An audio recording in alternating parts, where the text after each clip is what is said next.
வணக்கம். GK homely tips. இன்றைக்கி வீடியோவில் நாம் பார்க்க போகிறது மாதுளம்பழ தோலில் உள்ள நன்மைகள் என்னென்ன அப்படின்னு தெரிஞ்சுக்கிறலாம். அதை மாதுளம்பழத்தில் வச்சு ஒரு டீ எப்படி தயார் பண்ணலாம் அப்படின்றதையும் இன்றைக்கி வீடியோவில் நம்ம பார்த்து தெரிஞ்சுக்கிறலாம். நாம் மாதுளம் பழத்தை மட்டும் சாப்பிட்டுட்டு அதோட தோலை எப்போயுமே தூரத்தான் போடுவோம். மாதுளம்பழத்தில் எந்த அளவுக்கு நன்மைகள் இருக்கோ அதை விட பல மடங்கு அதிகம் மாதுளம்பழ தோல்லையும் சத்துக்கள் அதிகமாக நிறைஞ்சிருக்கு. மாதுளம்பழம் நாம் எப்போ வேணாலும் சாப்பிட்லாம். வெயில் காலம் மழைக்காலம்னு கணக்கு இல்லை.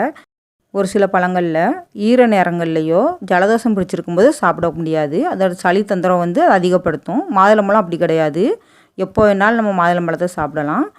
இன்றைக்கி வீடியோவில் நம்ம மாதுளம்பழ தோல்லேருந்து ஒரு டீ போட போகிறோம்.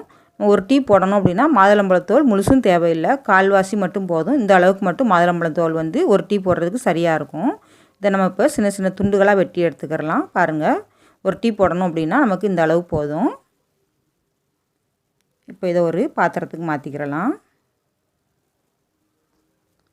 மாற்றிட்டு ஒரு 1.5 டம்ளர் அளவுக்கு இதில் தண்ணி சேர்த்துக்கிறலாம். இது நல்லா கொதித்து வரும்போது நமக்கு 1 டம்ளர் அளவுக்கு வந்துடும். 1.5 டம்ளர் தண்ணி இதில் சேர்த்துக்கோங்க. சேர்த்துட்டு இதை அடுப்பில் வச்சு அடுப்பை ஆன் பண்ணிடலாம். இப்போ இது நல்லா கொதிக்கட்டும். மாதுளம்பழ தோலில் நிறைய சத்துக்கள் இருக்குது.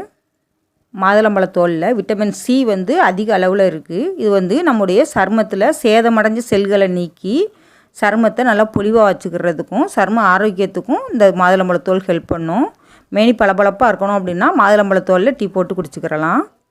ஒரு சிலருக்கு வாயில் அடிக்கடி புண்ணு வரும், அதே மாதிரி பல் ஈறு வீக்கம் இருக்கும். அப்படிப்பட்டவங்க இந்த மாதுளம்பழத்தூள் டீயை அடிக்கடி குடிச்சிட்டு வந்தாங்க அப்படின்னா அதுக்கு நல்ல நிவாரணமாக இருக்கும். இது மாதுளம்பழத்தோல் லேசான துவர்ப்பு தன்மையும் கசப்பு தன்மையும் உடையது. இது பெண்கள் மாதவிடாய் காலத்தில் வர்ற கடுமையான வயிற்று வலியை இந்த டீ போட்டு குடித்தீங்க அப்படின்னா அந்த வயிற்று வலி உங்களுக்கு குணமாகும்.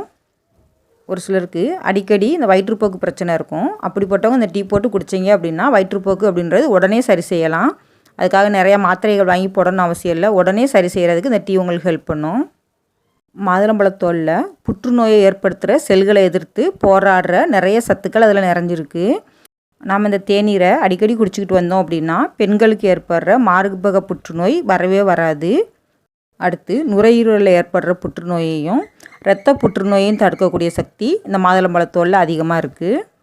நம்ம உடம்புல இருக்கிற நச்சுக்களை நீக்கி கெட்ட கொழுப்பையும் கரைக்கிற சக்தி மாதுளம்பழத்தோலில் அதிகமாக இருக்குது. இப்போ நமக்கு டீ ரெடி ஆயிடுச்சு. நாம் 1.5 டம்ளர் அளவு தண்ணி வச்சோம். இப்போ நல்லா வத்திருச்சு. இப்போ அடுப்பை ஆஃப் பண்ணிவிட்டு ஒரு மூடி போட்டு இதை மூடி வச்சிடலாம். ஒரு 5 நிமிஷம் இருக்கட்டும். 5 நிமிஷம் இருந்ததுன்னா நம்ம குடிக்கிற வெதுவெதுப்பான சூடு இதில் வந்துடும். மாதுளம்பழத்தோலில் இருக்கிற சத்துக்களும் முழுமையாக அதில் இறங்கிரும். ஒரு 5 நிமிஷம் கழித்து இதை எடுத்து வடிகட்டிக்கிறலாம். இப்போது 5 நிமிஷம் ஆயிடுச்சு. வெதுவெதுப்பான சூடில் தண்ணி இருக்குது. இப்போ இதை நல்லா வடிகட்டி எடுத்துக்கிறலாம். இந்த டீயை காலையில் தூங்கி முடித்தோடனே வெறும் வயிற்றில் குடிக்கலாம். இந்த டீ ரெடி ஆனதுக்கப்புறம் இந்த டீயில் கசப்பு இருக்காது, துவர்ப்பு சுவை மட்டும் இருக்கும். இதில் இனிப்பு எதுவும் சேர்க்கணுன்னு அவசியம் இல்லை. நீங்கள் குழந்தைக்கு கொடுக்குறீங்க அப்படின்னா கொஞ்சமாக தேன் கலந்து கொடுத்துக்கோங்க. நம்ம இப்போ சொன்ன எல்லா பிரச்சனையுமே இந்த ஒரு டீ குடித்தா மட்டுமே சரியாக வந்துடும். ரொம்ப எளிமையாக வேண்டான்னு தூர தூக்கி போடுற மாதுளம்பழத்தூளில் இப்படி ஒரு டீ செஞ்சு குடிச்சு பாருங்கள். உங்களோட உடல்நிலை ஆரோக்கியமாக இருக்கிறது உங்களுக்கே தெரியும். குழந்தைங்கள் அடிக்கடி நோய்வாய்ப்படுறாங்க அப்படின்னா அந்த குழந்தைங்களுக்கு நீங்கள் இந்த டீ அடிக்கடி கொடுத்துக்கிட்டு இருந்தீங்கன்னா நோய் எதிர்ப்பு சக்தி அதிகரித்து குழந்தைங்க ரொம்ப ஆக்டிவாக இருப்பாங்க.